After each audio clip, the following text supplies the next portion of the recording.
Thread use பண்ணி flower பண்ணணும்னு நினைச்சா த்ரெட் அடிக்கடி கட் ஆகி ஃப்ளாரே பண்ண முடியலையா?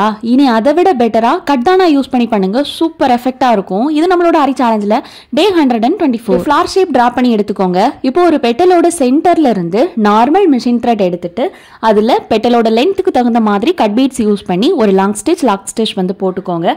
அகைன் பிளைனா லாக் ஸ்டிச் போட்டுட்டு கண்டினியூஸா நம்ம ஸ்டிச் வந்து பண்றோம். பெட்டலோட 1/2 கம்ப்ளீட் பண்ணிட்டு இன்னொரு ஹாஃப் கம்ப்ளீட் பண்ணுங்க. எனக்கு ஆரி நீடிலேயே ஸ்டிச் பண்ண தெரியாது அப்படின்னா நார்மல் நீடில் எப்படி பண்ணணும்னு சொல்லி தரேன். அதுக்கு முன்னாடி ஆரி எம்ப்ராய்டரி நீங்க வீட்டில இருந்தே டீடைல்டா அதுவும் குறைஞ்ச தொகையில பேசிக்ல இருந்து அட்வான்ஸ் வரைக்கும் கத்துக்கணும் அப்படின்னா 999 ரூபாய்க்கு மட்டுமே எப்படி 999 ரூபாய்க்கு மட்டுமே கோர்ஸ் எடுக்கிறோம். தேவை அப்படின்னா ஸ்கிரீன்ல பாக்குற நம்பருக்கு வாட்ஸ்அப் பண்ணுங்க. இப்போ நான் நீடில் நம்பர் 5ல கரெக்டா பெட்டலோட லென்த் தகுந்த மாதிரி பீட் ஆட் பண்ணி ஸ்டிச் வந்து பண்றேன். கண்டிப்பா அவுட்லைன்ல செயின் ஸ்டிச் போடுங்க. அதுவும் ஃப்ளாரோட ஷேப் மாறாம போடுங்க. சென்டர்ல நான் லோரியல் கொடுத்து சூப்பரா கம்ப்ளீட் பண்றேன். ஃபுல் வீடியோ டாக் பண்ணிருக்கேன், செக் பண்ணிக்கோங்க.